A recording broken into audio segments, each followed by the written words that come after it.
अच्छे लोग हमेशा से ही दुखी क्यों रहते हैं और पापी पाखंडी मौज उड़ते हैं? दोस्तों, इस बात में कोई संदेह नहीं है दोस्तों, परंतु इसके दो कारण हैं, तो हम आपको इसके बारे में विस्तार से बताने का प्रयास करेंगे। पहले बात करते हैं कि अच्छे लोगों को भगवान दुख क्यों देते हैं। तो चलिए इस धार्मिक कहानी के द्वारा आपको समझते हैं। तो नमस्कार और स्वागत करते हैं आपका हमारे धार्मिक कथाओं के चैनल 18 पुराणों पर।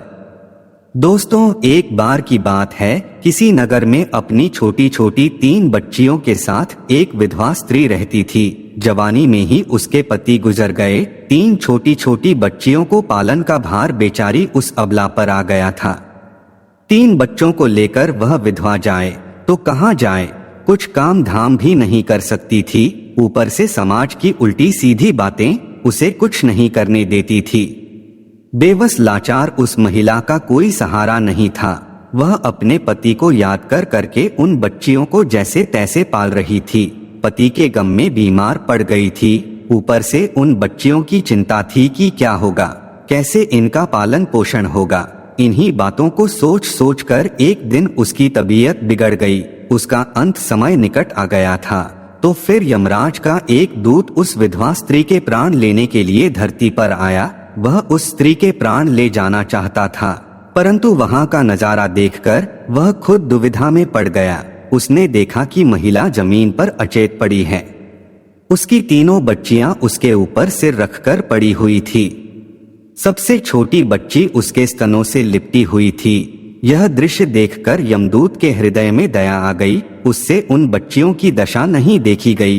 एक बच्ची रो रो कर अपनी माँ को जगा रही थी, दूसरी रोते रोते माँ के ऊपर ही सर रखकर सो गई थी। देवदूत ने सोचा, इन बच्चियों का पिता पहले ही मर चुका है। अब यदि मैं इस स्त्री के प्राण लेकर गया तो यह बच्चियों किसके सहारे रहेंगी, कौन इनका पालन पोषण करेगा। यही सब बातें सोचकर वो यमदूत उस स्त्री के प्राण लिए बिना ही लौट गए। तब धर्मराज ने पूछा कि तुम खाली हाथ क्यों आ गए, तुम तो उस विधवा स्त्री के प्राण लेने गए थे। तब देवदूत कहता है, हे स्वामी, मेरी गलती को क्षमा करना। मैं चाहकर भी उस स्त्री के प्राण ना ला सका। मेरी जगह यदि आप भी होते तो शायद आप भी खाली हाथ ही लौट कर आते। मैं उस महिला की अबोध मासूम बच्चियों का दुख नहीं देख पाया। जब मैं उसके प्राण लेने गया तो मैंने देखा कि उसकी 3 छोटी छोटी बच्चियां उसके ऊपर पड़ी बिलख रही थी। उन्हें कोई वहां देखने वाला भी नहीं था। यदि ऐसे में मैं उस महिला के प्राणों को ले आता तो उन बच्चियों को कौन देखता, उन्हें कौन भला पूछता।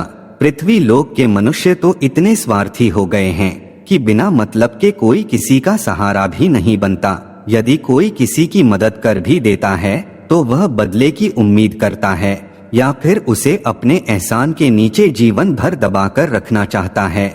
मैं चाहता हूँ कि उस महिला को थोड़ा जीवन और दे दिया जाए ताकि वो अपनी बच्चियों को पाल पोस कर बड़ा कर सके।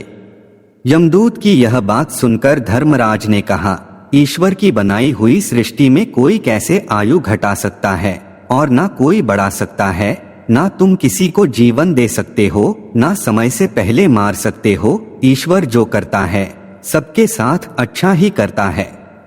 तुम कौन होते हो इसे बदलने वाले? तुमने उस ईश्वर के नियमों का उल्लंघन किया है। तुमने बहुत बड़ा अपराध कर दिया है, इसलिए तुम्हें इसका परिणाम भोगना ही पड़ेगा। जाओ, जिस पृथ्वी के मनुष्यों से तुम्हारी ममता है उसी पृथ्वी पर मनुष्य बनकर अपना पाप भोगो।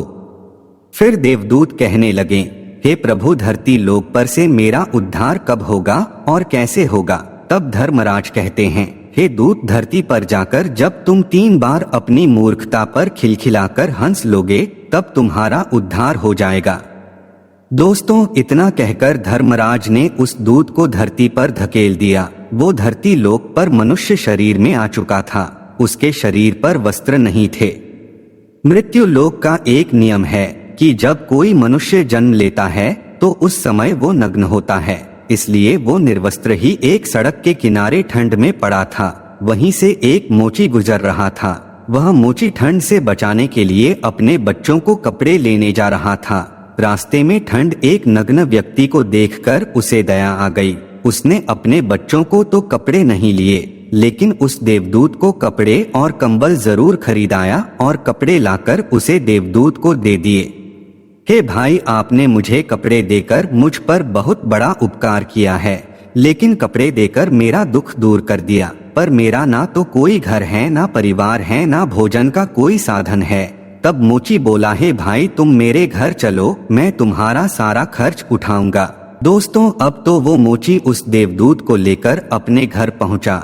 उधर मोची की पत्नी ने देखा कि उसका पति बच्चों को कपड़े लेने गया था, पर कुछ लाया नहीं, उल्टा एक आदमी को घर लेकर आया है। पत्नी अपने पति से झगड़ने लगी, उसे भला बुरा कहने लगी। यह देखकर वह देवदूत बहुत जोर जोर से हंस पड़ा। मोची ने पूछा, अरे भाई, तुम हंसते क्यों हो, ऐसा क्या देख लिया आपने? तब देवदूत ने कहा, ही भाई, मेरी हंसी का रहस्य मैं आपको अभी नहीं बता सकता, समय आने पर मैं तुम्हें स्वयं बता दूंगा। दोस्तों, देवदूत मोची के घर में ही रहने लगा और कुछ ही दिनों में उसने मोची का सारा काम सीख लिया। उनकी जूते और चप्पलें खूब बिक रही थी। चंद दिनों में ही मोची धनवान बन गया। दूर दूर तक उसके जूते फेमस हो गए थे।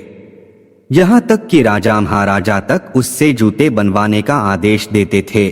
जब से देवदूत घर आया था, उसकी तो किस्मत ही चमक गई थी। धन की कोई कमी नहीं रही, सब कुछ अच्छा चलने लगा। एक दिन की बात, राजा का एक सैनिक एक चमड़ा लेकर उसी मोची के पास आया और बोला, देखो हमारे महाराज इसी चमड़े के बने हुए जूते पहनना चाहते हैं। यह चमड़ा बड़ा कीमती है, तो इसके ठीक से एक जोड़ी जूते तैयार कर दो। यह चमड़ा खराब नहीं होना चाहिए, पर ध्यान रखना कि इस चमड़े के जूते ही बनने चाहिए, भूल से भी इसकी चप्पल मत बना देना। दोस्तों, राजा का सैनिक चमड़ा देकर चला गया।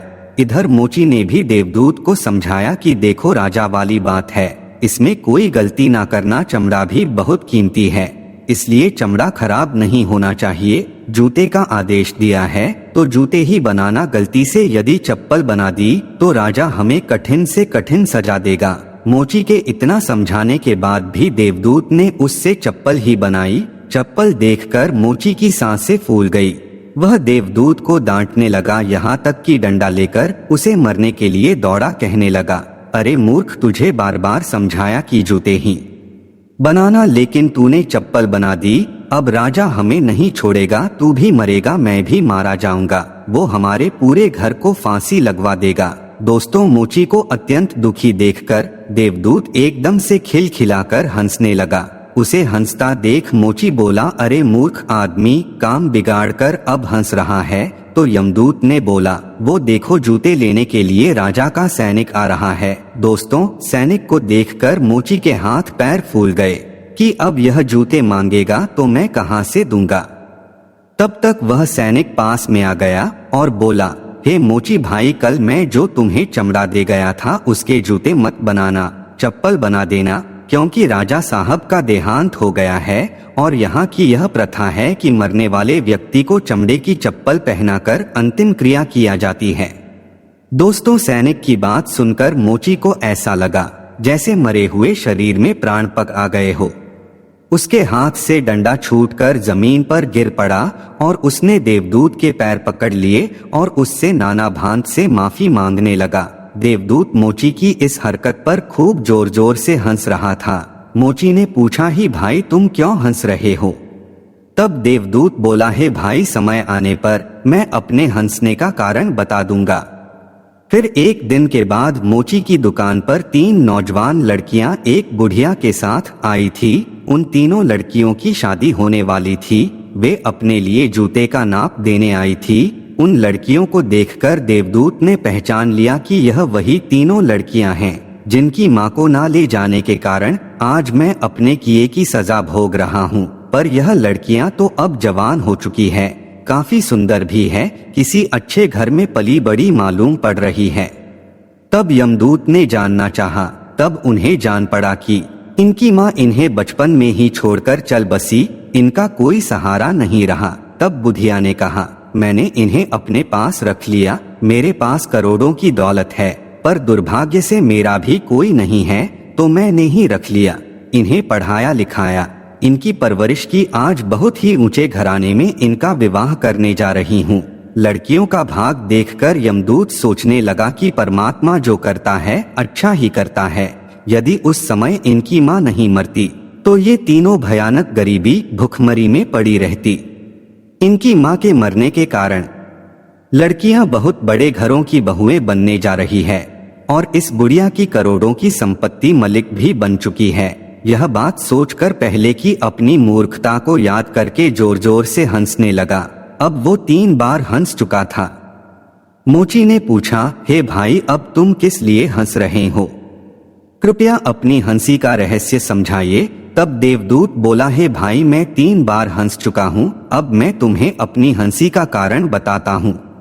सुनो, मैं एक देवदूत हूँ। अभी अभी जो 3 लड़कियां जूते का नाप देने आई थी, जब यह तीनों छोटी थी तो इनकी माँ मर गई। इन तीनों लड़कियों पर तरस खाकर मैं इनकी माँ के प्राण नहीं ले गया। उसी कारण से धर्मराज ने मुझे श्राप देकर धरती पर भेज दिया। मैं निर्वस्त्र एक सड़क किनारे पड़ा था, तब तुम मुझे अपने घर बुला ले आए। घर आकर तुम्हारी पत्नी तुमसे खूब लड़ी थी, वह भी इसलिए कि तुमने अपने बच्चों के कपड़ों के पैसों से मेरे लिए कंबल और कपड़े खरीद दिए। तब मैं पहली बार तुम्हारी पत्नी को देखकर बहुत हंसा था। तुम्हारी पत्नी उन पैसों को देखकर दुखी हो रही थी जो तुमने मेरे ऊपर खर्च किए थे, पर तुम्हारी पत्नी उस लाभ को नहीं देख रही थी जो मेरे आने के कारण तुम्हारे घर की किस्मत बदलने वाली थी। दूसरी बार मुझे हंसी तुम्हारी मूर्खता को देखकर आई जब तुम राजा के जूते ना बनाने के लिए दे दिए थे। उस समय तुम राजा के जूते के बारे में सोच रहे थे, पर तुम्हें यह नहीं मालूम था कि राजा के साथ में क्या घटना घट गई है, जो राजा की जूतों से अधिक चप्पलों की आवश्यकता पड़ गई है। हम वही देखकर या सोचकर हर्ष मनाते हैं जो हम देखते हैं, पर हम उसे नहीं देख पाते। जो हमें दिखाई नहीं देता पर होने वाला वही होता है। कई बार परमात्मा हमारे अच्छे के लिए, हमारी भलाई के लिए हमारे साथ कुछ बुरा करता है, पर हम उसी बुरे को देखकर परमात्मा को कोसने लगते हैं। हम उस अच्छे को नहीं देख पाते हैं जो भविष्य में हमारे साथ होने वाला होता है। कई बार हमारे साथ अच्छा होता है पर भविष्य में हमारे साथ बुरा हो जाता है। उस घटना को हम नहीं देख पाते। किसी घटना के साथ अच्छा या बुरा दोनों तरह के परिणाम जुड़े हो सकते हैं। हमें हर घटना को समय की होनी समझकर चलना चाहिए। दोस्तों, तो अब हम बात करते हैं अच्छे लोग दुखी क्यों रहते हैं।